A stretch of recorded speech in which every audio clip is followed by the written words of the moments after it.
Gabi ng lagim.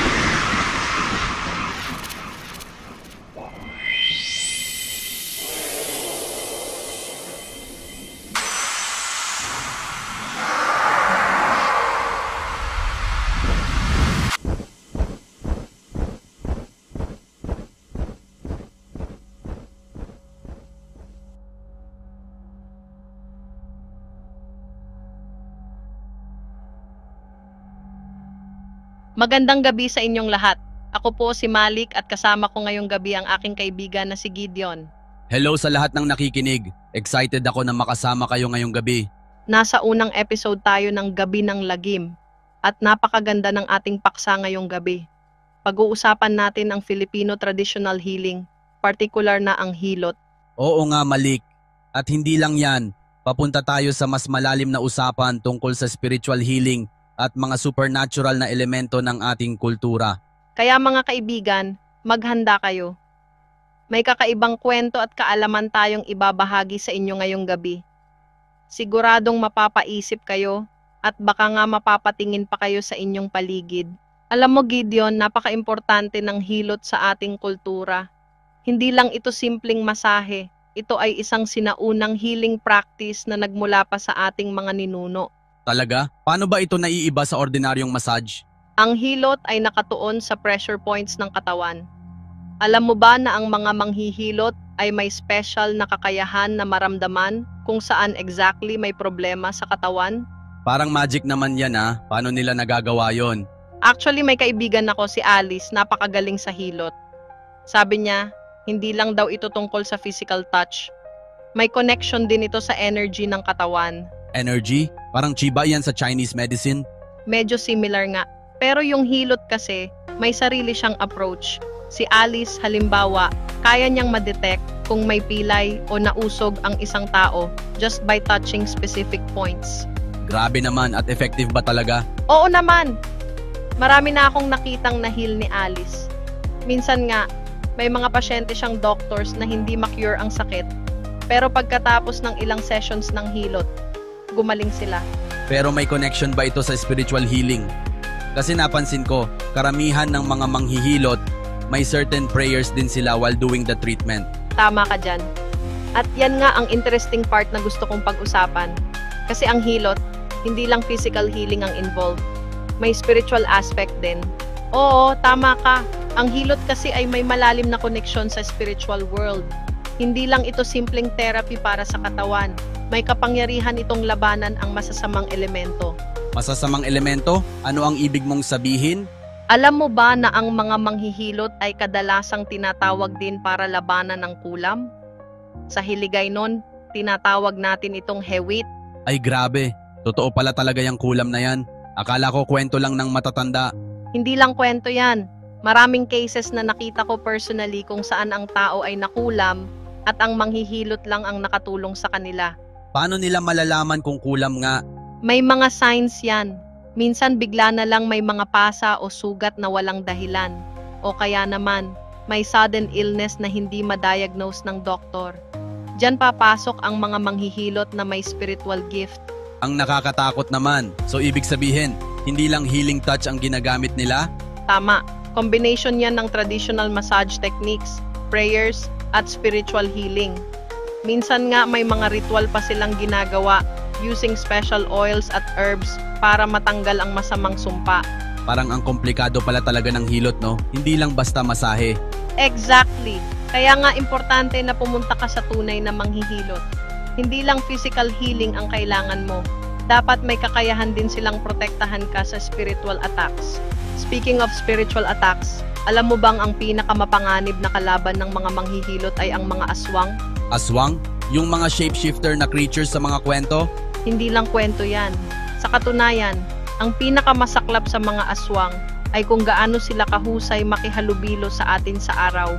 Ano ang ibig mong sabihin? Sa umaga mukha silang normal na tao. May trabaho sila, may pamilya, nakikisalamuha sa komunidad. Minsan nga, sila pa yung mga tahimik at hindi mo aakalaing may tinatagong sikreto. Grabe naman, paano mo malalaman kung sino ang aswang? May mga palatandaan, pero napakahirap malaman. Kadalasan mahiyain sila at medyo loner type. Pero ang pinakamahalaga, may certain na aura sila na nararamdaman ng mga sensitibong tao. Parang ang hirap naman magtiwala sa mga tao kung ganyan. Kaya nga napakahalaga ng proteksyon mula sa mga manghihilot at albularyo. Sila lang ang may kakayahang makita kung sino talaga ang mga aswang sa komunidad. At anong nangyayari sa gabi? Sa gabi doon lumalabas ang tunay nilang anyo.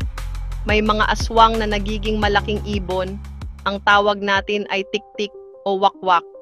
May iba namang nagiging aso o baboy. Pero lahat sila may iisang layunin, ang manghuli ng biktima. Pero hindi lang shape-shifting ang kakayahan ng mga aswang.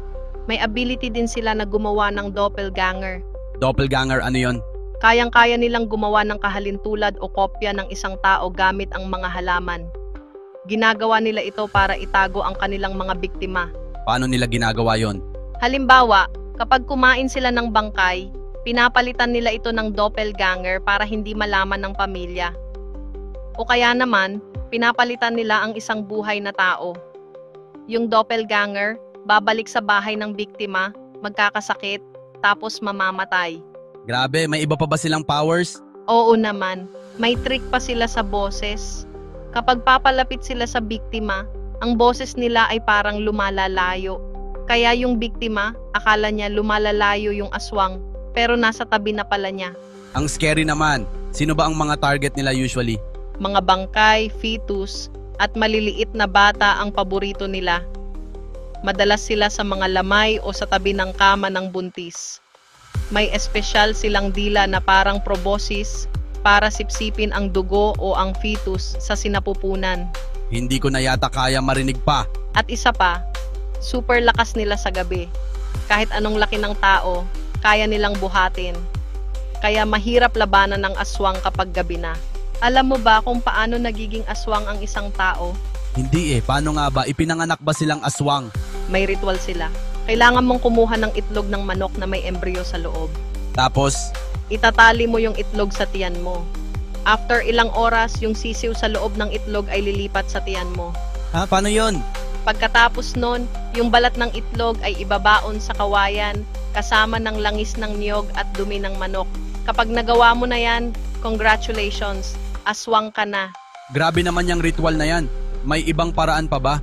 Meron pa, pwede ring ipasa ng isang namamatay na aswang ang kanyang kapangyarihan. Paano naman yon? Ilalapit niya ang kanyang bibig sa taong gusto niyang bigyan ng kapangyarihan. Yung sisiw na nasa loob ng tiyan niya ay lalabas sa bibig niya at lilipat sa bagong host. Kadiri naman, pero parang ang dali lang pala maging aswang, no? Madali nga, pero tandaan mo, kapag naging aswang ka, wala nang balikan. Hindi ka na magiging normal na tao ulit. May kwento nga pala ako sa'yo tungkol sa personal na karanasan ng tatay ko noong 1980. Talaga, ano yon? One night, may narinig kaming umiiyak na aso sa labas ng bahay namin. Pero hindi normal na iyak ng aso. Bakit anong kakaiba? Yung iyak, parang boses ng lalaking umiiyak. Lumabas ang tatay ko, dala ang kanyang malaking machete. Grabe, tapos ano nangyari? Hinabol niya yung aso. Habang tumatakbo, lalo pang lumakas yung iyak. Pero sigurado kami, boses talaga ng lalaki. Nakakatakot naman. Ano ginawa ng tatay mo? Sinigawan niya yung aso. Sabi niya, gusto mo bang patayin kita? Gusto kong subukan kumain ng aswang. Sigurado akong masarap ka. Anong nangyari? Doon na nagsimulang umiyak ng todo yung aswang. Mas malakas pa sa dati. Grabe, natakot ba tatay mo? Hindi matapang talaga si Papa. Pero yung aswang, tuluyan ng tumakbo at hindi na bumalik. Sobrang incredible naman ang kwentong to. Sure ka bang totoo to? Oo naman. Hanggang ngayon, kapag naalala ko yung gabing yon, parang nakikita ko pa rin sa isip ko kung paano nangyari lahat. Grabe, Malik. Hindi ako makapaniwala sa kwentong yan. Parang pelikula. Kaya nga Pero totoo yan, maraming ganitong kwento sa ating kultura. Alam mo, dati akala ko mga katang-isip lang tong mga kwento ng aswang. Pero kapag nakikinig ako sa mga personal experiences tulad nito, hindi mo na alam kung ano ang totoo at hindi, di ba? exactly, lalo na't ang dami talagang nagkukwento ng encounters nila. Hindi naman siguro lahat sila nagsisinungaling. Kaya importante na laging mag-ingat tayo. Kahit sa umaga, kahit sa gabi. Hindi natin alam kung sino ang mga nasa paligid natin. Tama. At para sa mga nakikinig sa atin ngayon, Sana nakatulong ang episode na to para mas maintindihan nila ang ating kultura at mga pamahiin. At tandaan, hindi lahat ng nakikita natin kung ano ang totoong anyo nila. Laging mag-ingat mga kapatid sa dilim.